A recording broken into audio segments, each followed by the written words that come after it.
luputku tak rumangsani aku duweni dosa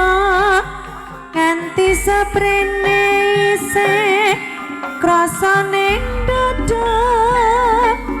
rina wengi ra lali tansah ndedonga memuji marang yang kuwasa mugi enggal entuk paring pangapura urip tentrem ayem uga kanthi mulya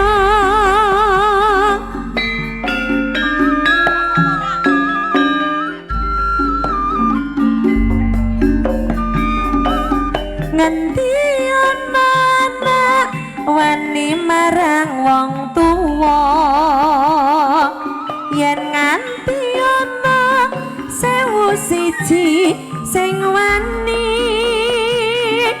ngendi ana anak lali marang wong tuwa yen nganti ana sewu siji sing lali suwargane donya ana sukune wong tuwa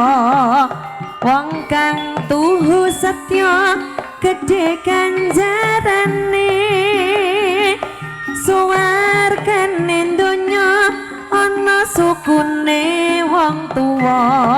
wong kang tuhu setya gedhe ganjarane Kinanti budaya sakjose mas panjak stroberi asik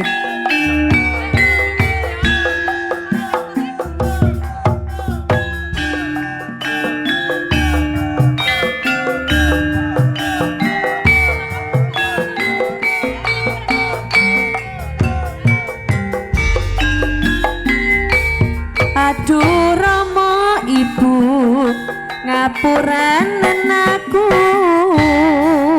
yen ana salah lan luputku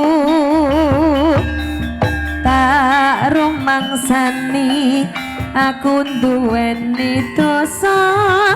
nganti seprene isih krasa ning dada rina wengi ra lali tansah ndedonga memuji marang kang kuwasa mugi enggal entuk paring pangapura urip tentrem ayem uga kanthi mulya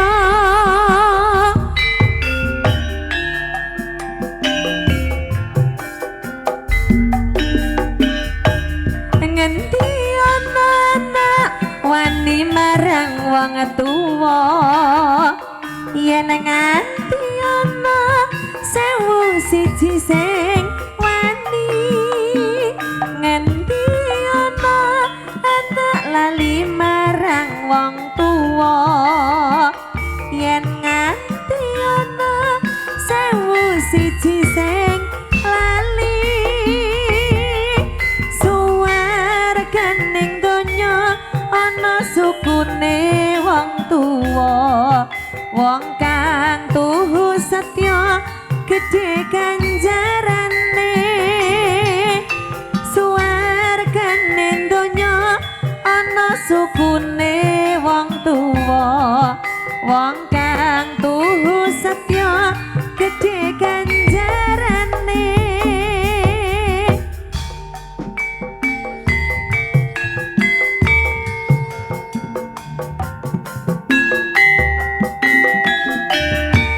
Bapak Eka Sampor pikantuk sampur kula aturi enggal-enggal jumeneng.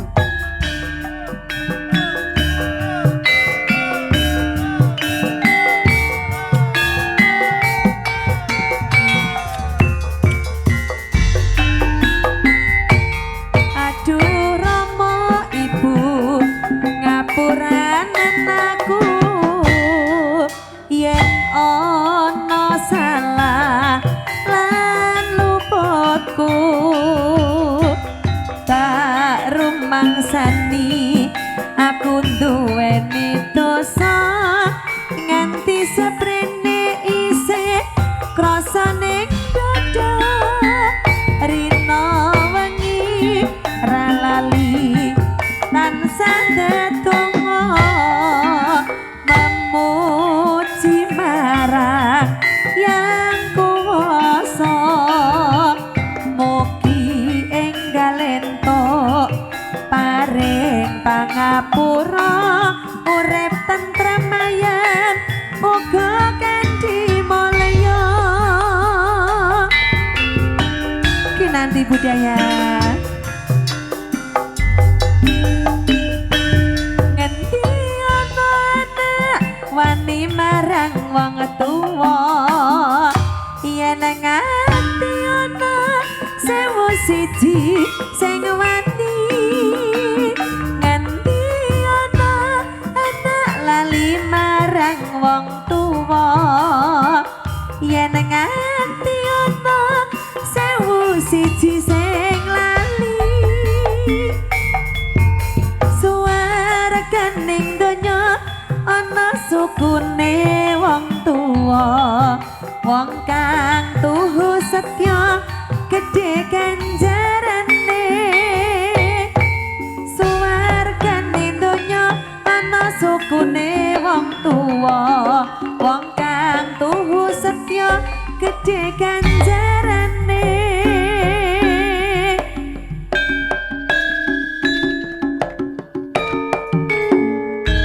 monggo Pak Kandim tenggalipun gantos panjenengan.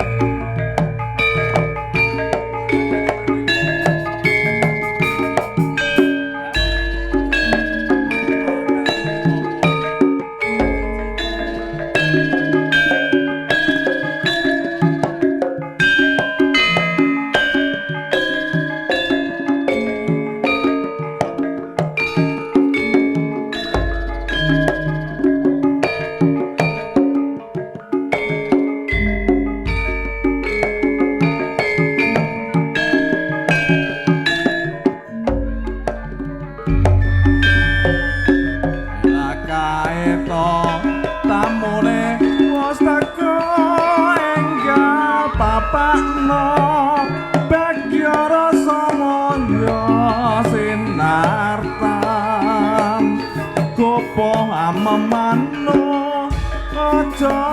dianggo najantan suku memayu andadaku esamu kang den rangu tanono suku aning kang samu pranyata amung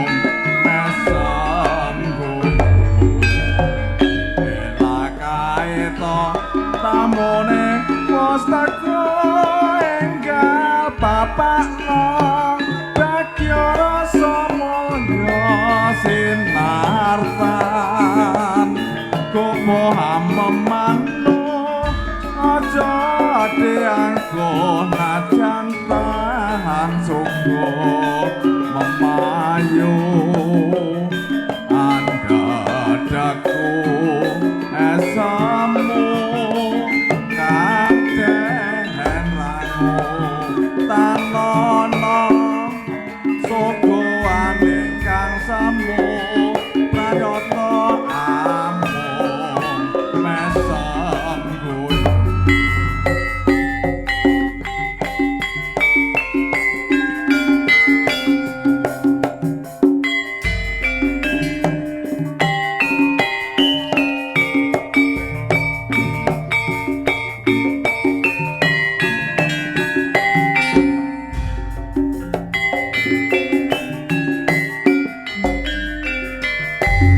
Surabaya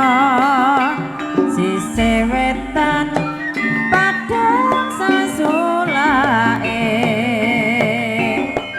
rembulan katon dadari nuruti senenge ngati wong-wong ing Karang Pradesan padha sanja ana warung kopi ngobrol tanpa guna ora mikir sesuk ora blonjo senadyan kopi cangkir nanging bisa ngedamake pikir yen ora ngopi sak sore katone awak ing letere wis misuwur kopi jahe rasa enak seger lan magleke adewe maremeng ati ayo padha ngombe kopi jahe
sanyawang semu tansah anggadati apa iki kahanane rakasa rangga do gayo sliramu depine kowe kandha yen tresno pengen urip karo aku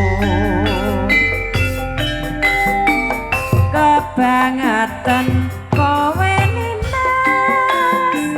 rapi sanja kok janjimu wingi